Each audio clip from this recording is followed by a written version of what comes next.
প্রিয় বন্ধুরা, এক সময় এক মানুষ ছিল যার সব কিছু ছিল, কিন্তু একদিন সে সব হারিয়ে ফেলল। সম্পর্ক, স্বপ্ন, ভরসা সব যেন ধীরে ধীরে হাতছাড়া হয়ে গেল। সে ভাবতে লাগলো, আমার সব শেষ। বুকের ভিতরের ব্যথা, মাথা হাজার চিন্তা আর চোখের অদৃশ্য জল। কিন্তু শোনো, তুমি শেষ হয়ে যাওনি।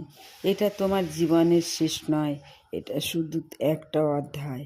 প্রতিটি মানুষের জীবনেই এক সময় আসে যখন সব কিছু ভেঙে পড়ে, কিন্তু সেই ভাঙার মধ্যেই নতুন কিছু গড়ার সুযোগ লুকিয়ে থাকে।